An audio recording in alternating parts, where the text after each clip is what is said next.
그건 하나의 또 많은 내용이 심판에 대한 부분을 말씀하기도 하지만 그게 이사야의 결론이 아닙니다.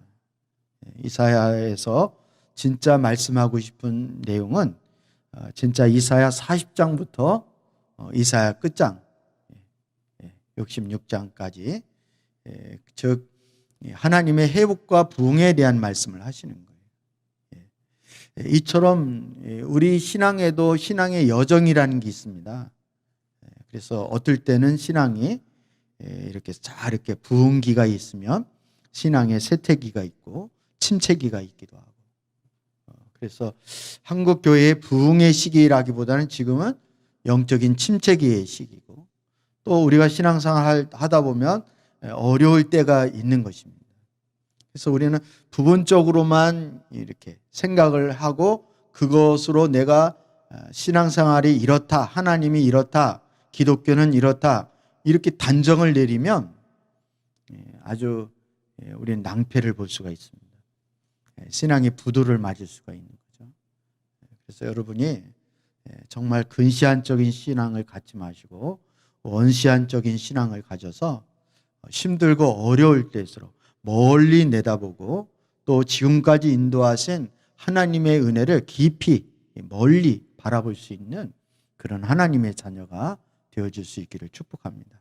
그렇지 않으면 이런 시련의 시기나 어려운 이런 풍파가 몰려오고 또 세상 가운데서 여러 가지 판단이 내려지는 이런 상황 가운데에서 우리는 흔들릴 수밖에 없고, 그리고 우리 신앙에 대하여 신앙의 정체성을 잃어버릴 수 있는 확률이 많이 있다는 사실을 여러분 깨달아야 합니다. 그래서 좁은 길로 가라고 주님 말씀하신 것처럼 좁은 길로 가는 사람이 많다고요, 적다고요?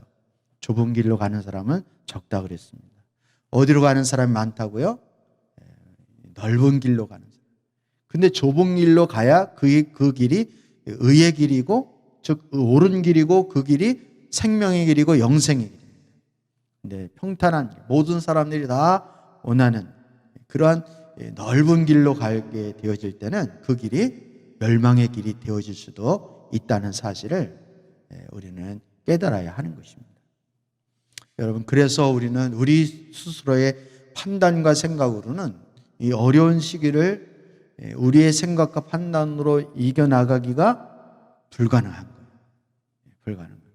그래서 우리는 더욱 말씀에 집중을 해야 하는 것이고, 우리의 발에 등불이고 우리의 길에 빛이 되어 주시는 하나님의 말씀이 우리를 인도하도록 우리를 맡겨야 하는 것이고, 그래서 그 말씀이 우리를 통치할 수 있도록 그렇게 하나님 앞에 주권을 내어드리는 게 중요합니다. 뿐만 아니라 우리 영적으로 깨어있기 위해서는 하나님 앞에 기도하는 것이 중요합니다.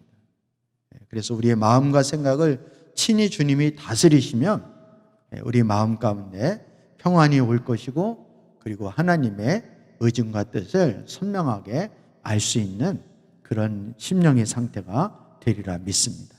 그런 은혜가 이 밤에 주어질 수 있기를 주님의 이름으로 축복합니다. 좀 앞으로는 어떻게 이제 발전이 되어질지 모르겠지만, 우리 성도님들만 제 얼굴을 보는 게 아니라 저도 우리 성도님들이 지금 어떤 자세로 예배를 드리고 있는지, 어떤 표정으로 말씀을 듣고 있는지 이게 궁금해 죽겠어요, 저는. 그래서 저만 비추어지는 게 좀 억울한 측면이 있다, 이런 생각이 안 드세요? 그래서 우리 성도님들도 어떤 모습으로 예배 드리는지 그런 거 좀 개발을 누가 해서 이렇게 영상 예배도 서로 이렇게 그래서 중간에 이제 뭐 이렇게 우리 뭐 이렇게 물어보기도 하고 질문도 하고 뭐 이런 시스템이 되어지면 참 좋겠다, 이런 생각이 듭니다. 우리 승진이 청년이 그걸 아마 만들지 않을까 싶은데, 그래서 한번 대박을 한번 쳤으면 좋겠다, 이런 생각이 듭니다. 아무튼 오늘 말씀은 우리 주일날 말씀을 살펴본 내용인데요. 여러분의 그냥 선입견을 가지고 주일 말씀 또 이런 생각하지 마시고, 또 하나님이 이 말씀 가운데 나에게 또 어떤 말씀으로 나를 깨우치시고 가르쳐 주실까라는 그런 생각으로 말씀 앞에 겸손히 설 수 있는 저와 여러분 되어줄 수 있기를 원합니다. 오늘 말씀은 예수님이 중풍병자의 죄를 용서함 받았다고 이렇게 주님이 1절, 2절에서 이미 주님이 그렇게 선포하셨습니다. 이렇게 주님의 말씀을 듣고 율법학자들이 이제 속으로, 뭐로요? 속으로 이 사람이 하나님을 모독하는구나 이렇게 생각을 했다는 거예요. 그랬더니 예수님이 저들이 속으로 생각하는 것을 아시고 어찌하여 너희는 마음속에 악한 생각을 품고 있느냐라고 주님이 책망을 하시는 그런 말씀이 오늘 3절, 4절 말씀의 내용인 것입니다. 여러분, 예수님께서 자신에게 찾아온 중풍병자에게 병을 치료하시기 전에 내 죄가 용서를 받았다 이렇게 기운을 내라 아이야 내 죄가 용서함 받았다 이렇게 죄악을 용서한다는 말씀을 예수님이 선포하셨습니다. 이 말씀을 들은 율법학자들이 속으로 생각하기를 이 사람이 하나님을 모독하는구나 이렇게 생각을 했다는 거예요. 왜냐하면 오직 하나님만이 할 수 있는 죄 용서를 예수님이 용서해 준다고 그렇게 말했기 때문입니다. 그러니까 유대인들이나 이 율법학자들은 예수님을 어떤 대상으로 보는 거예요? 메시아로 인정을 해요, 안 해요? 메시아로 인정을 하는 게 아니라 그냥 유다의 청년 정도로, 그러니까 아니면 뭐 선지자 정도까지는 생각을 할지 모르겠지만 예수님을 전적으로 메시아다, 구원자다 이렇게 생각을 안 하는 거예요. 그런데 예수라는 청년이 죄를 없애준다 이렇게 사람들 앞에서 공개적으로 그렇게 말을 했다는 것입니다. 여러분, 율법학자들은 지금 음탕한 생각을 하는 것도 아니고 교만한 마음으로 아니면 거짓된 말을 그런 악한 생각을 하지 않았습니다. 근데 예수님은 너희가 어찌하여 이제 오늘 본문 말씀 보면 너희는 마음속에 악한 생각을 품고 있느냐 이렇게 책망을 하시는 거예요. 이렇게 책망을 하시는 것입니다. 여러분, 율법학자들은 나름 하나님을 사랑하는 사람이고 율법을 사랑하는 사람들입니다. 그래서 하나님의 이름에 대하여 저들은 얼마나 그 하나님의 이름을 존귀히 여기려고 하는 그런 자세와 태도를 갖췄는지 모릅니다. 그래서 여러분, 하나님의 이름을 성경을 사본을 이렇게 써도 여호와라는 야훼 아니면 엘로힘 이렇게 하나님이라는 이름을 쓸 때는 그냥 똑같은 붓으로 안 쓰는 거예요. 하나님의 하나님의 이름을 쓰는 전용 붓이 있을 정도로 그렇게 하나님의 이름에 대해서 저들은 특별한 마음을 가지고 있는 사람들이 이 유대인들이에요. 그리고 이들은 율법학자니까 말씀을 연구하는 사람들이니까 하나님에 대해서 더더욱 더 존귀한 마음을 갖겠죠. 그리고 율법을 그 하나님의 말씀을 철저히 지키는 부분을 정말 영광으로 알고 그것을 자긍심으로 여기는 사람들이 바로 이 율법학자들이고 유대인들이라는 것입니다.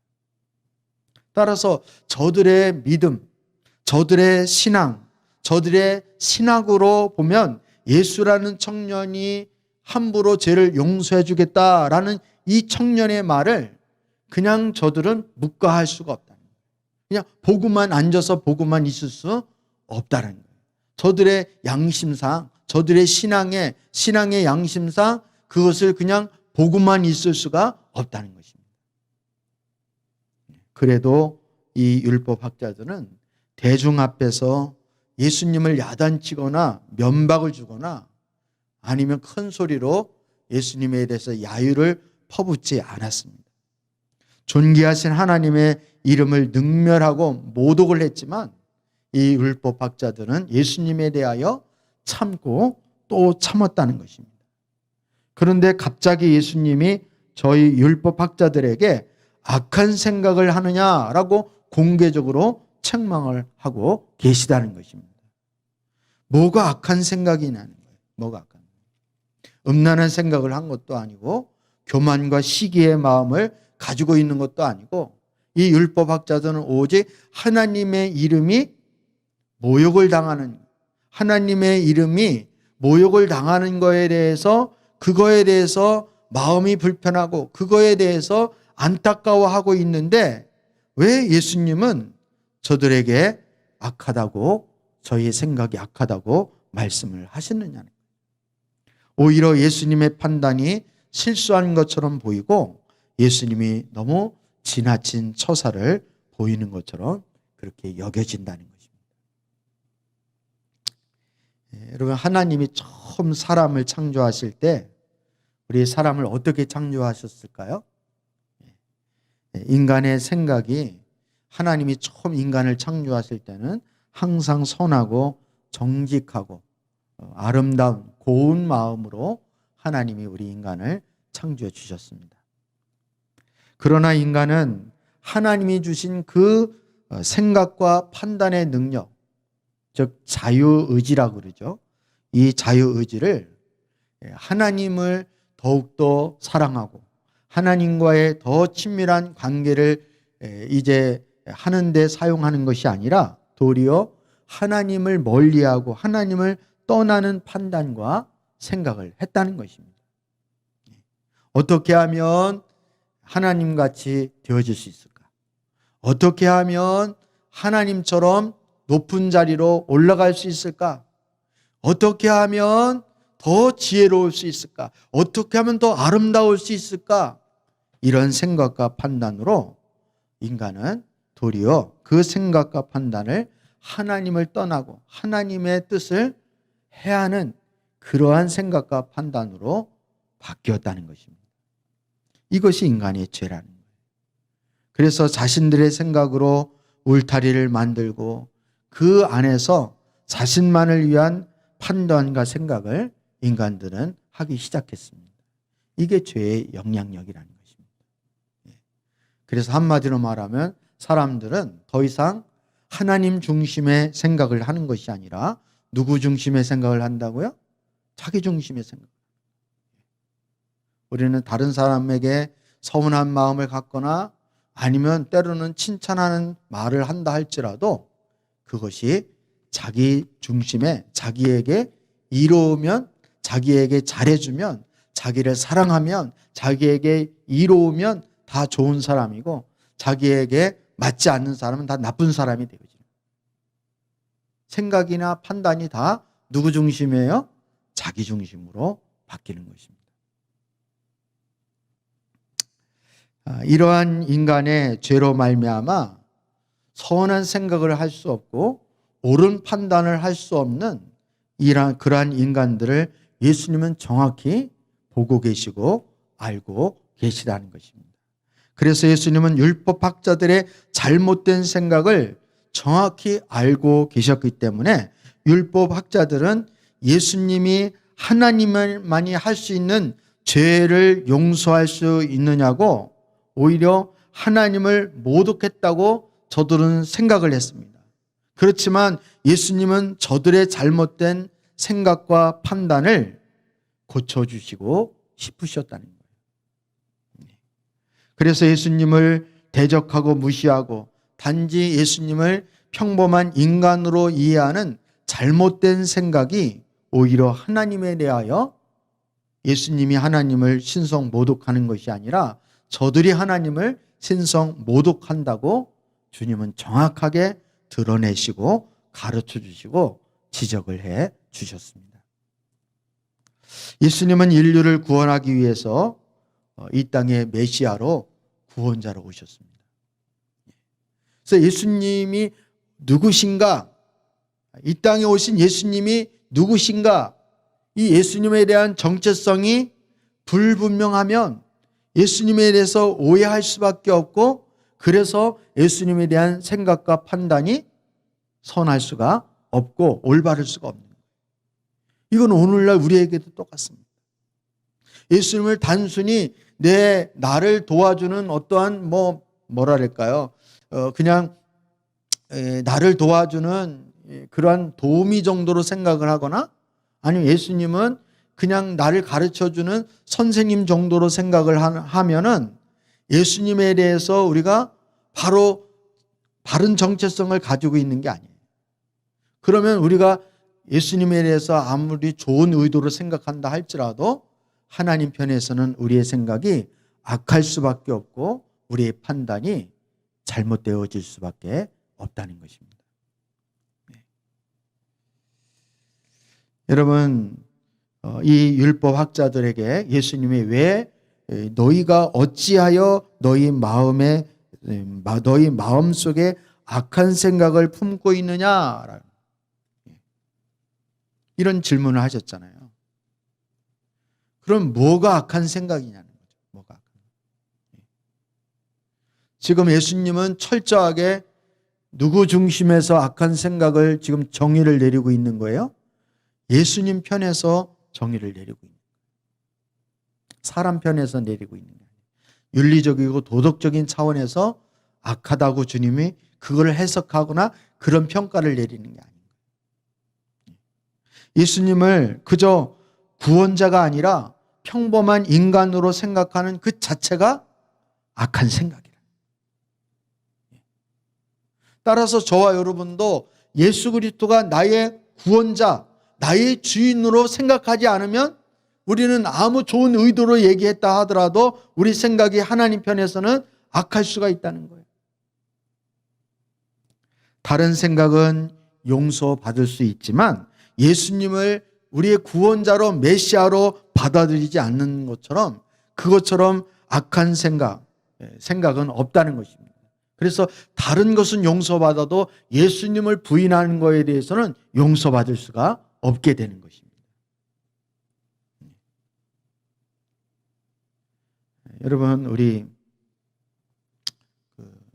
자식을 기르다 보면 자식이 이제 부모에게 속을 썩일 수도 있고 또 부모의 마음을 아프게 할 수도 있습니다. 그런데 제일 불효막심한 놈이 어떤 놈일 것 같아요? 엄마를 엄마로 인정하지 않고 아버지를 아버지로 인정을 하지 않는 거예요. 그렇지 않겠어요? 우리도 하나님에게 똑같은 거예요. 하나님은 저와 여러분을 구원하시기 위해서 하나밖에 없는 독생자 예수 그리스도를 오래전서부터 준비하셔서 때가 참에 그 구원을 이루시기 위해서 예수님을 이 땅에 보내주신 거예요.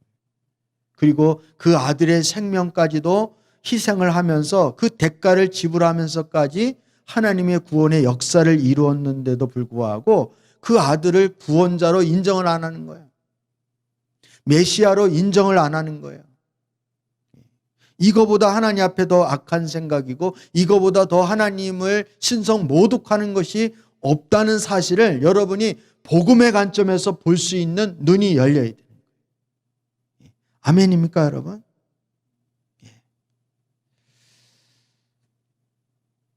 예수님은 메시아로 예수님을 알지 못하는 그런 사람들에게 예수님을 드러내기를 원하십니다.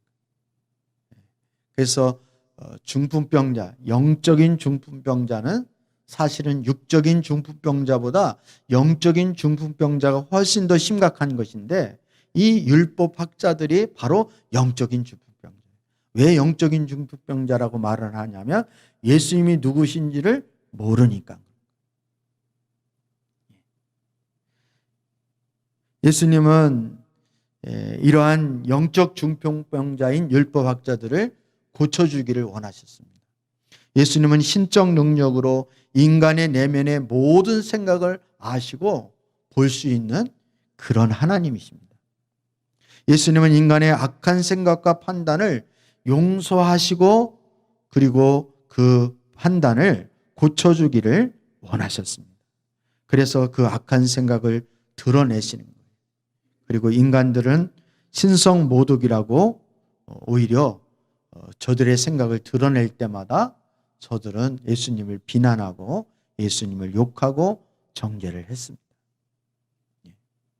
예수님이 하나님이신데 저들의 악한 생각을 그저 심판하는 데만 목적이 있다면 굳이 그거를 지적을 하고 그거를 드러낼 필요가 있어요, 없어요? 없어요.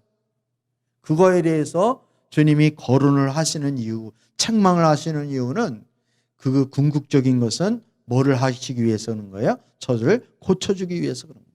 저들을 치유해 주기 위해서 그런 거예요.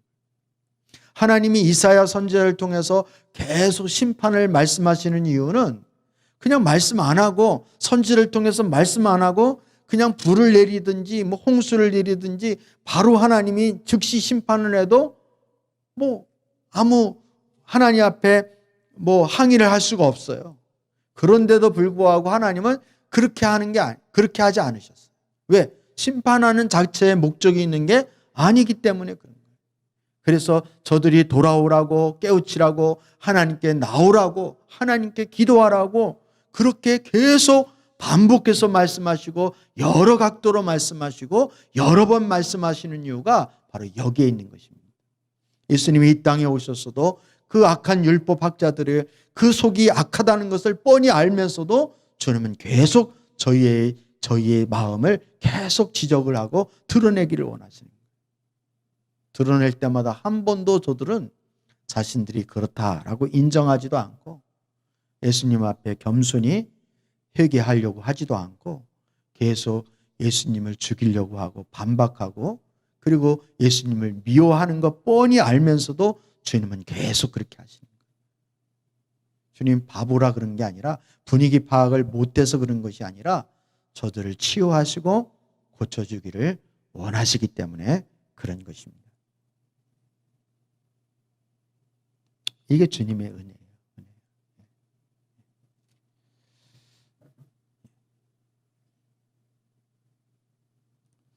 여러분 예수님은 십자가상에서만 고난을 당하신 게 아니에요. 고난을 당한 게 아니에요. 제가 예전에 우리 예배당을 이쪽으로 옮길 때 우리 이렇게 그때 하나님 앞에 헌금을 이렇게 우리 성도님들이 해서 이곳으로 이렇게 옮기게 되었는데 그때 이제 이렇게 항상 물질이 있는 곳에 마음이 있더라고요. 물질이 있는 곳에. 그러니까 헌금을 하는 걸 보면 하나님께서는 그게 더 선명히 보일 것 같아요. 목회자가 성도들의 마음을 알겠더라고요. 평소에는 잘 모르는데 이렇게 어떤 헌신을 요구할 때 반응하는 걸 보면 성도의 마음을 알겠더라고요. 그런데 마음을 알면 좋을 것 같죠? 진짜 목회하고 싶지 않더라고요. 성도들의 마음이 보이기 시작하니까 괴롭더라고요. 진짜 괴롭더라고요. 엄청 힘들더라고요. 저는 예수님이 지금 메시아 취급을 못 받고 저들이 늘 예수님을 의심하고 예수님이 그냥 평범한 인간이라고 생각하고 예수님이 그저 청년 정도로 생각하고 그리고 예수님이 신성 모독을 한다고 생각하는 저희 마음을 예수님이 직접 읽으시고 신적 능력으로 간파하고 계시는 게 얼마나 이게 고통스럽고 이게 얼마나 수치스럽고 자존심 상하는 것인지 모릅니다. 그럼에도 불구하고 예수님이 저와 여러분을 구원하시기 위해서 그 모진 그 수치와 수모와 그 아픔을 다 견뎌내시는 거예요. 다 견뎌내시는 거예요. 여러분 주님의 사랑은요 참 얼마나 놀라운지 모르는 거예요. 저 같은 자, 저와 여러분 같은 그런 자를 우리가 이 생각으로 주님께 죄를 짓는 거, 생각으로 주님을 모독하고 주님을 무시하고 신성 모독하는 거, 이것만 다 이것만 다 추려도 우리는 정말 천국 못 가고 다 지옥 가야 돼요. 벌써 하늘에서 번개를 쳐가지고 그냥 번개 맞게 해도 벌써 했어야 마땅한데 하나님이 여전히 살려주시는 거예요. 여전히 살려주시고 그 은혜로 주님이 참으시고 기다려주시고 우리를 사랑하기 때문에 주님이 그 부분에 대해서 우리를 고쳐주시기를 원하시는 것입니다. 그 사랑을 여러분이 볼 수 있어야 돼요. 예수님이 이 땅에 오셔서 육신의 질병만 고쳐준 것이 아니라 마음의 죄악과 잘못된 판단과 악한 생각을 치료하시고 용서해 주셨다는 것입니다. 여러분, 구원하면 그냥 단순히 구원만이 아닌 거예요. 우리가 구원하면 그냥 단순히 지옥에서 천국으로 우리가 이렇게 들어가는 이런 정도만 얘기하는 게 아니에요. 예수님이 이 세상에서 치료하시고 용서해 주셔야 할 것은 비록 인간들의 끔찍하고 끝이 없는 악한 생각들이라. 여러분, 그런 경험이 있으시죠? 누구한테 마음이 상해가지고 여러분 잠을 자려고 그러는데 잠이 안 오는 거예요. 누구 때문에? 그 인간 때문에. 나를 그렇게 무시해? 저는 그렇게 말하지 않아요. 지는 얼마나 잘났길래 이러면서 지난번에 그 일도 그래서 그렇구나 이렇게 또 소설을 쓰는 거예요. 그래서 생각을 꼬리를 물고 밤새도록 잠이 안 올 정도로 계속 생각에 사로잡히는 거예요. 그래 본 적 있으시죠? 있으시죠가 아니라 거의 그렇게 살잖아요.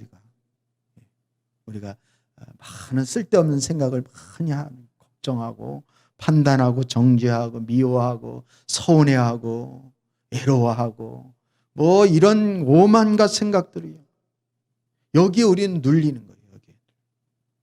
그리고 그 생각을 통해서 악한 사단은 우리에게 진치를 구축하고 견고한 진을 만드는 거예요. 그래서 우리를 폐인으로 만들고 우리를 영원히 서서히 죽어가게 그렇게 만들고 우리 자신뿐만 아니라 우리 가족들을 또 죽이게 만들고 그래서 더 나아가 우리 만나는 사람마다 상처를 주고 그렇게 아픔을 주는 그런 인간이 되어져요. 예수님이 이 땅에 오셔서 그 끔찍한 생각의 고리를 탁 끊으시는 거예요. 할렐루야. 할렐루야. 인간의 가장 끔찍한 생각은 교만과 도둑질과 간음과 살인만이 아니라는 사실을 우리는 알아야 됩니다. 인간들을 구원하여 오신 예수 그리스도를 알지 못하고 그 예수 그리스도를 거부하는 것이 가장 악한 것이고 가장 큰 죄라는 거예요. 여러분, 주일날도 말씀을 드렸듯이 요한복음 16장 9절 말씀에 보면 예수님이 이제 제자들에게 내가 떠나가는 것이 너에게 유익하다 이렇게 말씀합니다. 그리고 내가 가면 너에게 보혜사 성령을 보내주실 터인데 그 보혜사 성령이 너희를 깨닫게 해주신다. 일깨워 주신다. 먼저 개역 개정 성경에는 책망하시리라 이렇게 되어 있는데 책망은 좀 뉘앙스가 야단 맞는 쪽이잖아요. 그죠? 근데 그 야단 맞는다는 의미보다는 성령께서 우리의 잘못된 생각을 깨우쳐 주시는 이게 좀 더 원어에 가까운 그 의미가 더 잘 살아나는 것 같아요. 근데 죄에 대하여 깨우친다 하면 이렇게 죄에 대하여 우리의 잘못된 생각을 바로 잡아주는 것은 세상 사람들이 나를 믿지 않기 때문이다 이렇게 말씀하죠. 성경이 말하는 죄는 살인하고 간음하고 뭐 도둑질하고 이런 것만 죄라고 말하는 게 아니에요. 성경의 진짜 궁극적인 죄는 예수님을 구원자로 인정을 안 하는 거예요. 예수님을 믿지를 않는 거예요. 이거보다 더 악한 죄가 없는 거예요. 우리는 내 편에서 죄를 생각하니까 그게 이해가 안 가는 거지만 하나님 편에서 생각을 해보세요. 하나님은 우리를 구원하시려고 얼마나 대가 지불을 하시고 얼마나 하나님이 계획을 철저히 하시고 오랫동안 하나님이 기다리시고 하나님 역사하셨는가를 보면 그거를 무시하는 거, 그걸 받아들이지 않는 거, 그걸 믿지 않으려고 하는 거, 그거 하나님 앞에 가장 큰 죄이고 악한 것입니다. 그래서 너희가 어찌하여 악한 생각을 품고 있느냐라고 말씀하신 이유가 바로 여기에 있는 거예요. 마치 자식을 낳아준 부모, 자식이 자신을 낳아준 부모를 모르고 거부하는 죄와 비슷하다, 이렇게 말씀을 드릴 수 있습니다. 예수님은 이 땅에 오셔서 자신을 알려주기를 원하셨습니다. 내가 구원자이고 내가 너희의 삶의 주인이다. 저는 사도행전 그 3장 몇 절이죠? 36절인가? 너희가 십자가에 못 박힌 예수 그리스도를 하나님께서는 너희의 주와 그리스도 되게 하셨느니라. 저는 그 말씀이 굉장히 그 말씀이 굉장히 중요한 말씀이라고 생각합니다. 하나님의 의도와 목적이 정확하게 들어있는 거예요. 우리는 하나님, 예수님에 대해서도 내 식으로, 자기 중심으로 예수님을 해석하고 예수님을 그렇게 여기지, 하나님의 관점에서 하나님이 의도하신 그 하나님의 중심으로 예수님이 어떤 분이신가라는 것을 받아들이려고 하지 않는 거예요. 그러니까 예수님을 잘 모르는 거죠. 여러분, 예수님은 이 땅에 오셔서 정확하게 예수님이 누구신지를 알려주기를 원하셨습니다.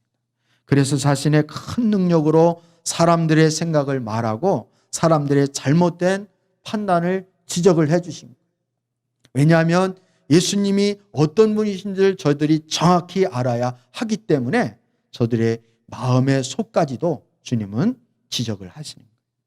본인 미움을 받을 줄 뻔히 알면서도, 더 나아가 자신이 죽음을 당할 것을 뻔히 알면서도 불구하고 저들의 잘못된 생각과 저들의 올바르지 못한 판단을 올바로 고쳐주시기 위해서 주님은 기회가 있을 때마다 끊임없이 저희의 속을 드러내 주셨습니다.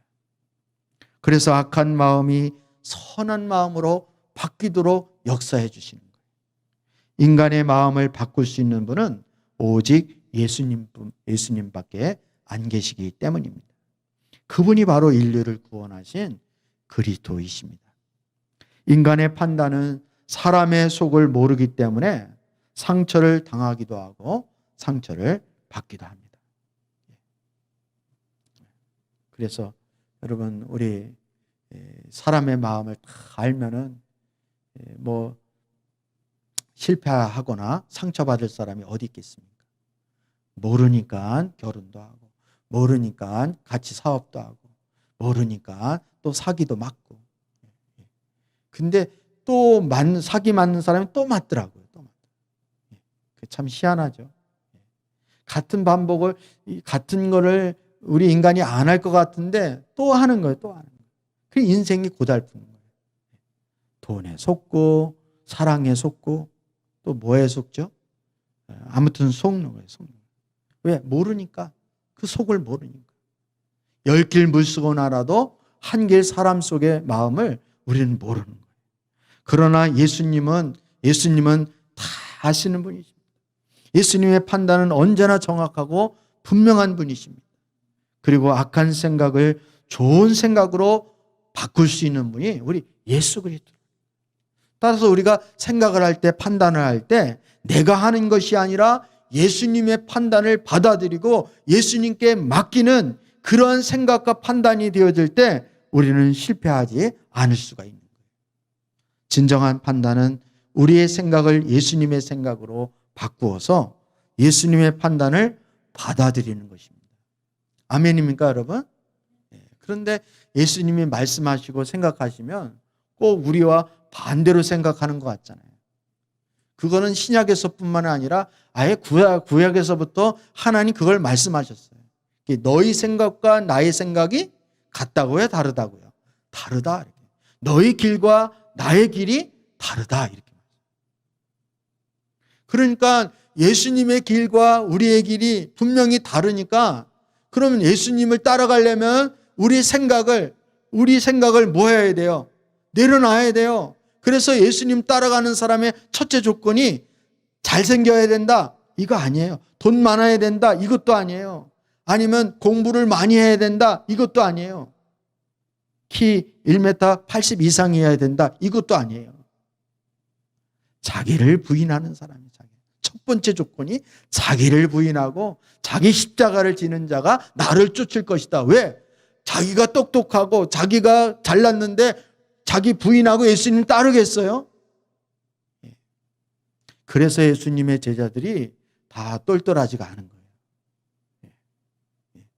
오늘날로 말하면 다 서울대 출신이어야 되고 하버드대 출신이어야 되고 이런 사람을 예루살렘에서 뽑아야 되는데, 저 갈릴리 총구석에서 고기 잡고 뭐 세리 출신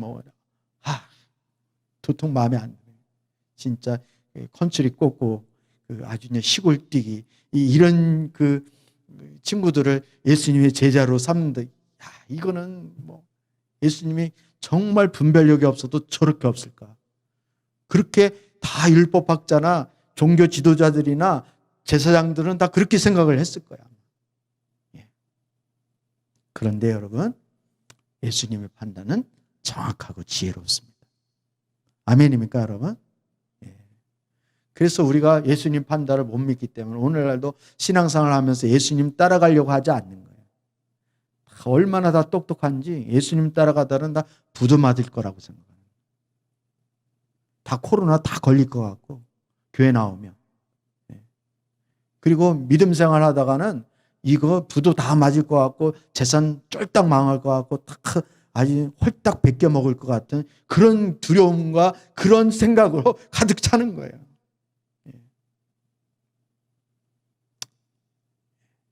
여러분, 우리 아무리 지혜로워도 하나님의 지혜를 우리는 따라갈 수가 없는 거예요. 진정한 판단은 우리의 생각을 예수님의 생각으로 바꾸어서 예수님의 판단을 받아들이는 그런 겸손한 마음과 주님 앞에 열린 마음이 되어져야 한다는 것입니다. 율법학자들은 하나님을 위해서 생각하고 판단을 했습니다. 오히려 예수님이 악한 생각을 한다고 저들은 그렇게 판단을 했습니다. 그러나 예수님의 생각은 선하고 옳은 판단이었습니다. 자신도 모르게 악한 생각, 잘못된 판단을 하고 있다는 사실을 그제서야 예수님이 드러내시고 지적한 후에야 비로소 율법학자들이 깨닫게 되어집니다. 그런데 예수님이 정확하고 분명하게 알려주셨기 때문에 그게 가능한, 율법학자들은 예수님을 통해서 무엇이 가장 악한 생각인지, 무엇이 가장 잘못된 판단인지를 알게 되었다는 거예요. 알게 되었다는 거예요. 예수님이 구원자라고 생각하지 않고 죄를 사해 주시는 분이라고 받아들이지 않는다면 그것이 가장 사악한 생각이고 잘못된 판단이라는 것을 저들은 늦게서 알게 된 것입니다. 예수님의 신적인 능력으로 이스라엘 백성들의 악한 생각과 잘못된 판단을 용서받고 치유받는 그런 놀라운 축복을 받았습니다. 예수님이 저희 속을 확 뒤집어 놓으서라도 그것을 저들이 바꿀 수만 있다면, 그것이 깨달아질 수만 있다면 그게 은혜이고 그게 축복인 거예요. 여러분, 설교 말씀을 들을 때 막 이렇게 찔리는 게 있다. 그럼 그거는 여러분 감사할 일이에요. 되게 찔리면 내가 그런 자였구나. 주님, 나를 불쌍히 여겨주십시오. 나를 용서해 주십시오. 이렇게 나가야 되는데, 찔렀네? 막 이러면서 그때부터 그냥 막 이렇게 부들부들 떨면서 목사님이 나를 쳐? 말씀으로? 막 이렇게 하면서 막 이렇게 되게 그렇게 나가는 거예요. 여러분, 종교 지도자들이나 율법학자들이나 장로들이 그렇게 했다니까요. 예수님은 찔러요. 찔러. 주의 말씀은 좌우의 날쌘 검과 같이 예리하여서 쪼개고 찌르고 수술을 하는 거예요. 그래야 살 수 있으니까. 목사님 그렇게 설교하시면 나 교회 옮길 거예요. 이렇게. 여러분 이런 식으로 나오면 돼요, 안 돼요? 안 돼요, 안 돼요. 곤란해요. 저도 그런 성도가 제일 무서워요. 우리는 그렇게. 저도 저희 아내가 목사님 오늘 은혜를 너무 많이 받았습니다. 이렇게 말하면 참 좋을 텐데 오늘 설교가 왜 이렇게 기냐고, 또 한 얘기 또 하냐고 이러면은 막 속에서 막 이렇게 옳은 소리 하잖아요. 그러면 싫어, 그게 싫어. 짜증이 나. 이게 제된 본성인 거예요. 이게 악한 거죠. 악한 거죠. 어찌하여 너희 마음속에 악한 생각을 품고 있느냐. 주님 앞에 책망받을 그런 일인 거죠. 이게 잘 고쳐지지가 않는 거예요. 끊임없이 겸손함으로 하나님 앞에 엎드리지 않으면 우리는 그것을 잘 모르게 되는 것입니다. 모든 인간의 악한 생각과 잘못된 판단을 바꾸어 주시기 위해서 예수님은 오셨습니다. 예수님은 나의 구원자, 나의 주인으로 받아들이지 않는다면 우리는 악한 생각을 할 수밖에 없는 거예요. 여러분 고린도 교회 성도들이 그랬어요.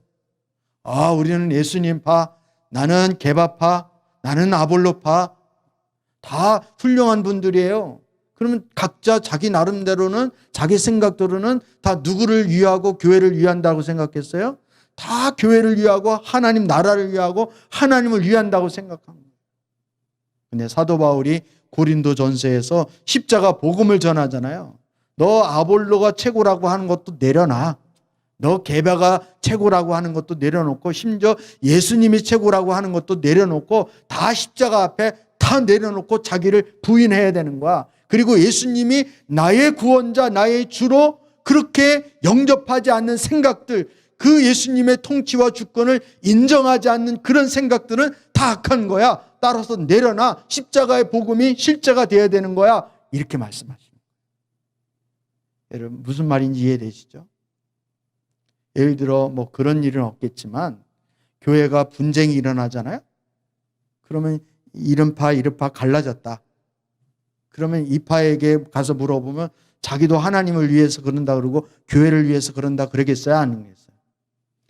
저쪽은 교회를 위하는 건데요. 우리는 교회 위한 게 아니에요. 하나님을 위한 게 아니에요. 우리는 마귀님을 위한 거예요. 이렇게 말할 사람은 아무도 없어요. 다 자기 생각에는 하나님을 위한 것이고 교회를 위한 것이고 믿음을 지키기 위한 것이라고 그렇게 말을 하는 거예요.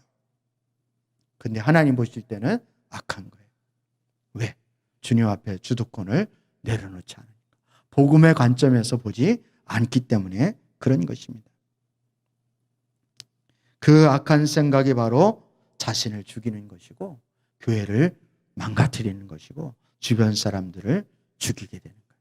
가족을 죽이는 이유가 바로 그리고 왜 그런지를 모르는 거예요. 내 의도는 동기는 좋았는데 왜 내 마음을 몰라주냐고 막 가슴을 치면서 그게 답답해하는 거예요. 답답해하는 거예요. 근데 여러분 자기 생각을 다 뭐 해야 돼요? 내려놔. 예수 그리스도가 나의 주인, 나의 구원자가 진정으로 그렇게 고백을 하고 있는가라는 것을 주님은 끊임없이 우리에게 물어보시는 것입니다. 성도들은 자신의 생각이 거룩하고 의로운 판단이라고 이런 생각에 사로잡힐 때가 얼마나 많은지 모릅니다. 마치 오늘 율법학자들이 자신들은 하나님을 위한 거라고 생각했겠죠. 주님의 이름이 모독을 당하고 있는데 그거 가만히 있는 게 그게 바보고 그게 하나님을 위하지 않는 것이지 하나님의 이름을 더 거룩하게 존귀하게 하나님을 신성 모독하는 거에 대해서 그거에 대해서 마음을 품은 거예요. 그게 뭐가 이렇게 잘못됐다 이렇게 생각하느냐는 거죠. 그러나 복음을 모르면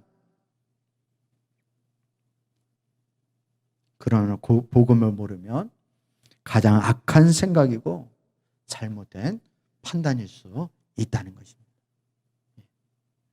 여러분 내 생각은 항상 악할 수 있다는 사실을 깨달을 수 있기를 주의 이름으로 축복합니다. 그래서 저는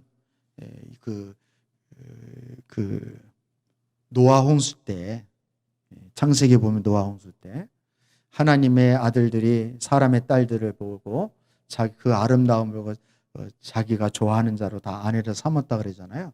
그리고 하나님이 사람을 만드신 것을 후회하시면서 저들의 생각이 항상 악할 뿐임을 보시고, 이 말씀이 생각이 나요. 근데 어떻게 항상 생각하는 것마다 악할 수 있는가? 여러분이 생각하는 것마다 다 악해요? 아니, 기특한 생각도 가끔씩 하잖아요. 근데 어떻게 생각하는 것마다 항상 악할 뿐일까? 성경은 너무 과장되게 표현을 하네. 저는 그렇게 생각을 했어요. 근데 그게 아닌 거예요. 여러분, 하나님이 우리를 보실 때 마치 그렇게 하실 것 같아요. 너는 자고 있을 때가 제일 이쁘다. 생각 자체를 하지 마라. 너는 어떻게 생각하는 것마다 다 그렇게 악하고, 그렇게 교만하고, 더 그렇게 악랄하고 음란하고 그런 생각만 하냐? 이렇게 말씀하실 것 같아요. 저만 그런가? 이게 우리 타락한 인간의 한계이고 문제라는 거예요. 예수님이 이런 우리를 구원하러 오신 거예요. 이 말이 됩니까, 여러분? 말이 돼요. 만물보다 심히 악하고 부패한 것이 사람의 마음이다. 이렇게 성경이. 사람의. 그러니까 주님이 사람들을 볼 때 도무지 봐줄 수가 없는 거예요. 회칠한 무덤처럼 겉은 번지르르한데 저의 중심은 그냥 온갖 썩은 것으로 냄새가 풀풀 풍기는 그러한 뼈가 썩는 그런 악함이 주님이 그게 괴로움인 거예요. 그게 고통인 거예요, 예수님. 그래도 예수님은 그거 다 참아내셔. 저는 예수님의 그 마음의 하이라이트가 언제냐면 그 제자들의 발을 씻어주실 때 있잖아요. 그리고 성만찬을 할 때. 가룟 유다 발은 안 씻어주셨더라. 성경에 그런 얘기가 없더라고요. 이 말은 예수님이 가룟 유다의 발도 씻어주셨다는 거예요. 저 같으면 그냥 기싸대기를 올려붙이지 발이 어디 엉간셈이 있냐. 근데 예수님은 그 가룟 유다가 예수님 팔 거에 대해서 그 속마음을 아셨을까요? 모르셨을까요? 성찬식 할 때 그 성만찬 나눌 때 예수님 미리 말씀하셨잖아요. 다 알고 계셨어요. 그래도 여전히 발을 씻었어요. 배반할 걸 다 아는데 이제 얼마 안 있으면 예수님을 팔아넘길 거를 뻔히 알고 있음에도 불구하고 주님 그 속마음을 다 알고 있음에도 불구하고 다 참으시는 거예요. 여러분 놀랍지 않습니까? 여러분 한번 따라해 보실래요? 여러분 진지하게 따라해 보십시오. 예수님을 생각하지 않으면 그 생각은 항상 악할 뿐입니다. 그렇습니다. 우리는 그럴 수밖에 없어요. 나름 거룩한 생각하고 나름 의로운 생각하고 나름 정직한 마음 갖는다고 하더라도 예수님 중심으로 생각하지 않으면, 예수님이 나의 구주로 나의 주인으로 그렇게 복음의 관점에서 예수님을 철저히 예수님께 주도권을 드리지 않으면, 예수님의 통치와 다스림 가운데 있지 아니하면 우리는 올바른 판단과 그리고 선한 생각을 할 수가 없는 존재라는 사실을 여러분 알아야 되는 거예요. 그래서 저와 여러분은 말씀과 기도로 우리의 마음과 생각을 주님께 내어드리고 주님의 통치를, 주님의 철저한 통치를 받아야 되는 줄 믿습니다. 빌립보서 4장 6절 7절 말씀에 이런 말씀이 있습니다. 아무것도 염려하지 말고 모든 일을 오직 기도와 간구로 하고 여러분이 바라는 것을 감사하는 마음으로 하나님께 아뢰십시오. 그리하면 사람들의 헤아림을 뛰어넘는 하나님의 평화가 여러분의 마음과 생각을 그리스도 안에서 지켜주실 것입니다. 우리의 마음과 생각을 어디 안에서 지켜주시지 아니하면 하나님이 그리스도 예수 안에서 우리의 마음과 생각을 지켜주시지 아니하면 우리는 악한 생각을 바르지 못한 판단을 할 수밖에 없는 그런 존재라는 거예요. 아멘입니까, 여러분? 아멘. 그래서 우리는 예수님의 생각과 판단이 가득한 성경 말씀을 읽고 끊임없이 그 말씀을 묵상하고 우리의 잘못된 생각을 바꾸어 나가야 되는 거예요. 그리고 하나님 앞에 무릎 꿇고 기도하면서 우리의 마음을 하나님께 다 내려놓고 하나님께 아뢰는 거예요. 하나님께 아뢰는다는 것은 주님께 주도권을 맡기고 주님 앞에 우리의 마음 자체를 드리는 거예요. 그러면 하나님이 그리스도 안에서 우리의 마음과 생각을 지켜주실 거라. 그런 은혜가 있어야 돼요. 말씀과 기도로 하나님의 통치를 받을 수 있는 저와 여러분 되어줄 수 있기를 주님의 이름으로 축복합니다. 여러분, 우리는 지금 이 코로나로 인해서 어려움을 겪고 있고 또 한국 교회가 세상 사람들로부터 지탄을 받고 있습니다. 지탄을 받고 있어요.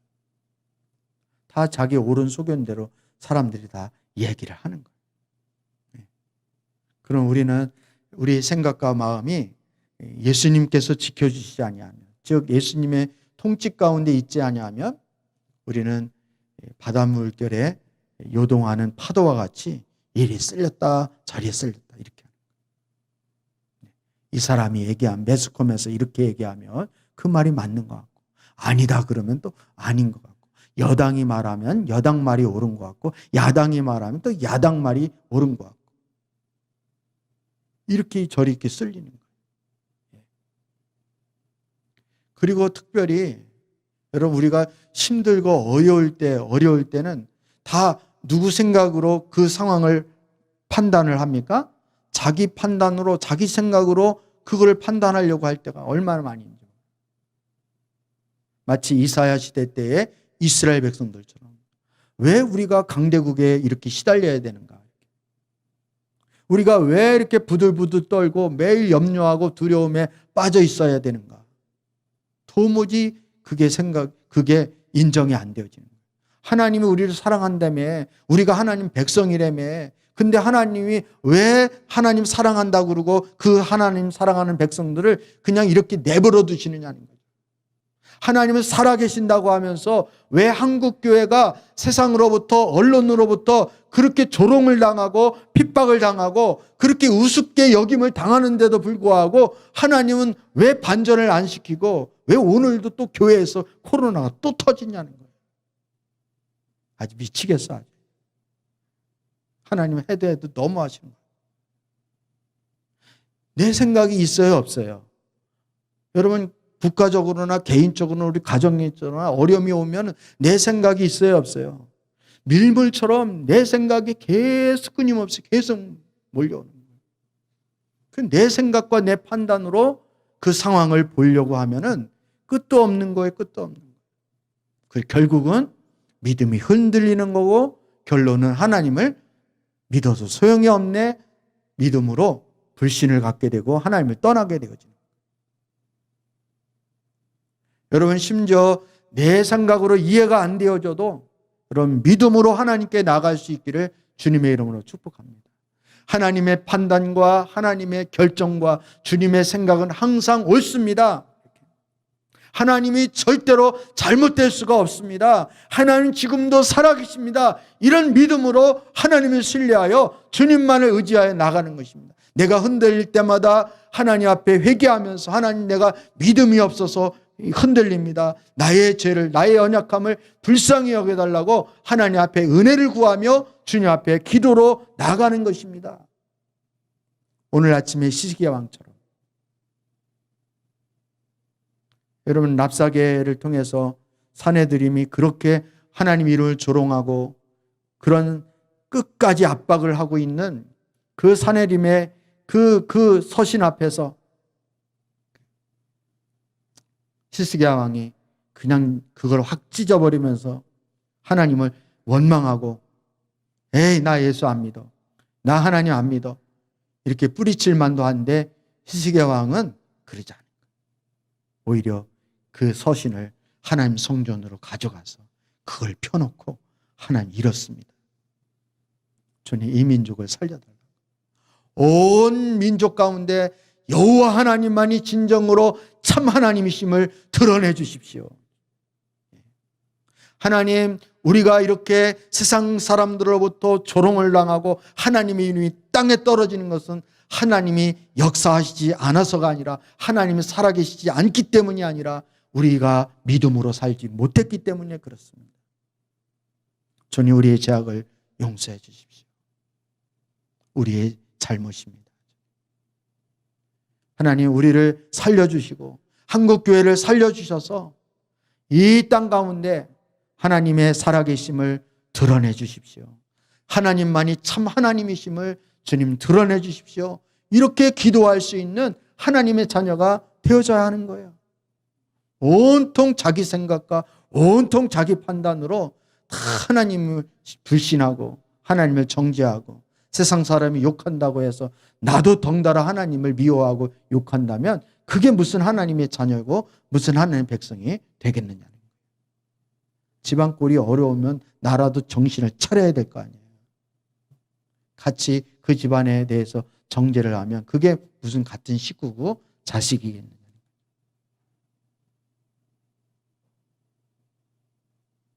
여러분, 그런 성도님들은 없겠지만 야, 영상으로 예배드리니까 참 좋네. 이렇게. 집에서 뭐 간단해서 좋네. 교통비도 줄어들고 뭐 굳이 교회 가서 예배 안 드려도 좋겠네. 여러분, 지금 그럴 때가 아닙니다. 저와 여러분은 정말 영적으로 하나님 앞에 우리가 회개하며 하나님 앞에 주님의 은혜를 구해야 돼요. 여러분, 뭐 코로나 무서워서 기도도 안 하시고 그러면 하나님이 그래 코로나가 나보다 더 크냐? 하나님 그렇게 말씀하실 거예요. 코로나는 두려워하면서 하나님은 두려워하지 않지? 이렇게 하나님 말씀하시고.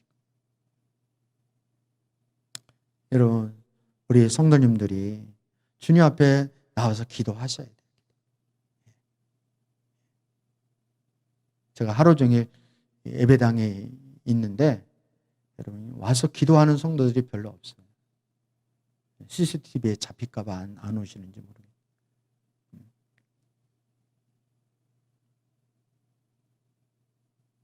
여러분, 우리는 나라를 원망하고 원론을 탓하고 이렇게 하면 안 돼요. 우리는 하나님 앞에 저와 여러분이 겸비하게 엎드려서 우리 자신의 그리고 이 나라 민족의 죄악을 우리 교회의 성도들의 허물을 하나님 앞에 올려드리고 무너진 성벽을 막았으며 하나님 앞에 기도할 수 있는 하나님의 자녀가 돼요.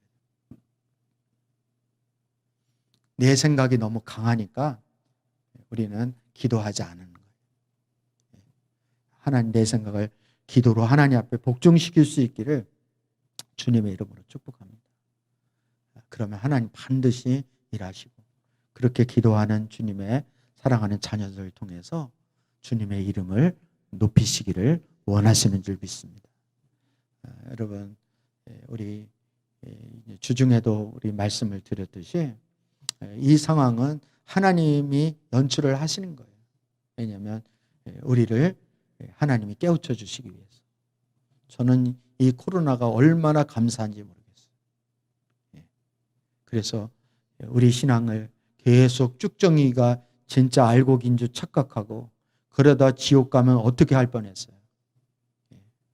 쭉정이는 쭉정으로 판가름을 놔야 되는 것이고 알곡은 알곡으로 분류가 되어져야 하는 것입니다. 근데 평소에는 그게 분류가 안 되죠. 바람이 불어야 되는 거예요. 바람을 훅 불어버리면 뭐가 쭉정인지 알곡인지가 정확히 구별이 되어지는 거예요. 따라서 쭉정이 신앙은 코로나 때문에 어려우면 점점점 교회를 멀리할 것이고 신앙생활을 결국은 포기할 것입니다. 그렇지만 알곡 성도는 힘들고 어려울 때일수록 모진 바람이 불수록 더욱더 주님 품으로 파고드는 성도가 되리라고 믿습니다. 이게 하나님의 방법이에요. 이게 하나님의 일하십니다. 여러분, 이거를 정확히 분별할 수 있기를 주님의 이름으로 축복합니다. 여러분, 이사야 말씀을 쭉 보더라도 하나님은 그냥 오냐 이렇게 영적으로 침체할수록 하나님은 더 무섭게 하나님이 바람을 세게 분다는 사실을 여러분 기억을 하셔야 돼요.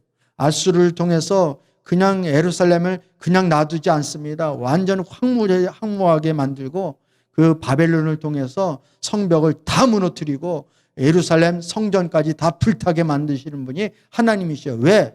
다시 재건을 해야 되니까. 올바른 것을 바로 알곡과 쭉정리를 구별해야 되니까 하나님이 그렇게 하시는 거예요. 여러분, 엉성하게 하나님의 일이 그렇게 되어진다고 생각하시면 안 돼요.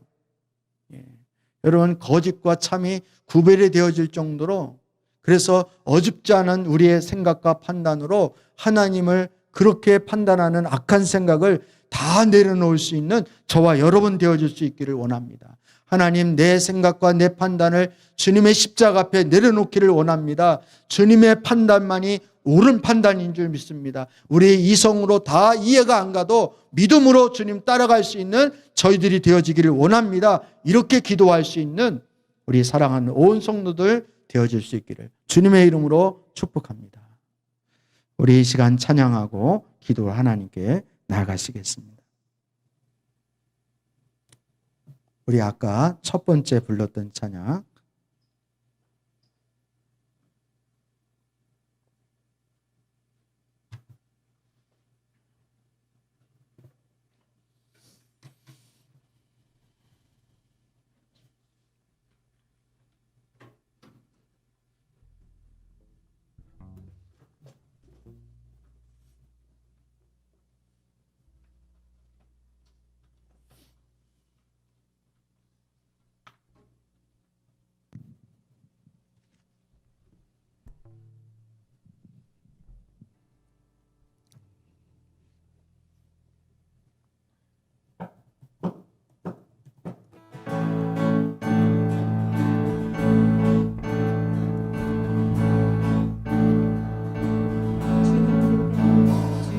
뜻대로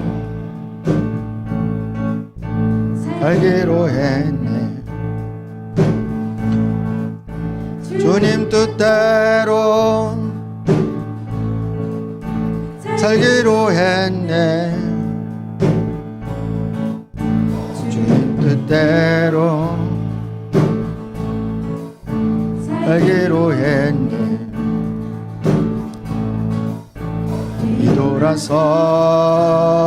뒤돌아서지 않겠네. 뒤돌아서지 않겠네. 어떠한 시련이 와도 수많은 유혹 속에도 이질하신 주님 약속 붙들리라. 어떤 일이 없다고 우리를 조롱하여도 진실하신 주님 약속 붙들리라. 듣고 하늘이 주님 뜻대로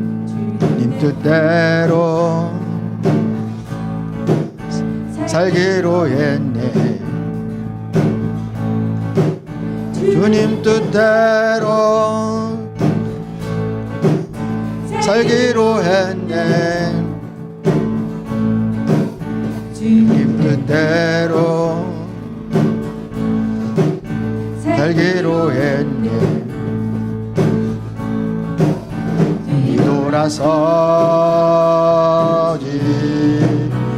않겠네. 뒤돌아서지 않겠네. 어떠한 시련이 와도 수많은 유혹 속에도 쓸쓸하세 주님 약속 다 붙들린